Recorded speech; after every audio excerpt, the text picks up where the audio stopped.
সরকারি জমি বেআইনিভাবে বিক্রি করা হচ্ছে এই অভিযোগ তুলে অন্ডাল ব্লক ভূমি ও ভূমি সংস্কার কার্যালয় ঘেরাও করে সিপিএম এর বিক্ষোভ।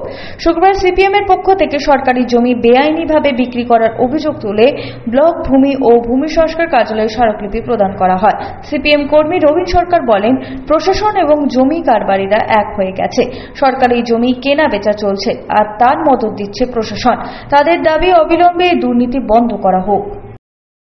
আমরা বলতে এসেছি যে যখন রাজ্যের সরকার বলছেন, কিছুদিন আগে আপনারা দেখুন কাজরা মোড়ে হচ্ছে একটা বোর্ড দিয়েছেন যে এই জমিটা হচ্ছে মালিকানাধীন হচ্ছে সরকার, আর সেই জমি নাকি বিক্রি হয়ে গেছে। যখন সেই পার্টি মিউটেশন করতে আসছে তখন তার জমিটা হয়ে যাচ্ছে সরকারের।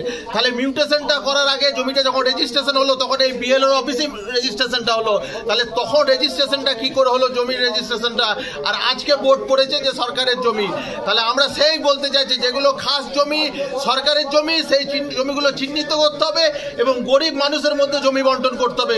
আগামী দিনে যদি আপনারা এই জমির লুট বন্ধ না করেন, গরিব মানুষের যদি জমি কিনে নেন, আগামী দিনে এর চেয়ে বড় আন্দোলন যাবে এবং বিএলওকে দায়িত্ব নিতে হবে। অন্ডাল ব্লকে যে দুর্নীতি চলছে সেই দুর্নীতির বিরুদ্ধে তো সরকারই আছে, সরকার যুক্ত না থাকলে এই কাজ হতে পারে না। সরকারের প্রশাসন যুক্ত আছে বলে আজকে এই দুর্নীতিগুলো হচ্ছে। এ বিষয়ে বিজেপি নেতা শ্রীদীপ চক্রবর্তী শাসক দলকে কটাক্ষ করে বলেন, তৃণমূল সরকারি জমি কেনা বেচা করছে। সরকার ও প্রশাসনের মদতেই চলছে সরকারি জমি বিক্রির কাজ। প্রশাসন এবং জমি কারবারিরা মিলিতভাবে এই বেআইনি কাজ করছে।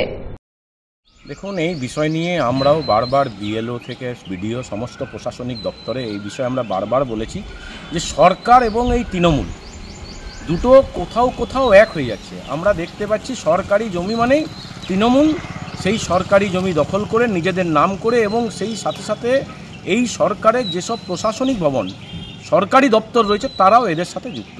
বারবার এটা প্রমাণ হচ্ছে যে মাফিয়াদের সাথে সমস্ত প্রশাসনিক স্তরের মানুষের যোগাযোগ রয়েছে এবং এইভাবেই সরকারি জমিকে তৃণমূলের নেতারা বিক্রি করছে। প্রণয় বন্দ্যোপাধ্যায়, 99 নিউজ বাংলা, অন্ডাল।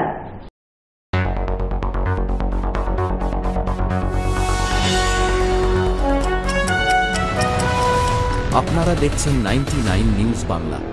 বদলাবো আমরা।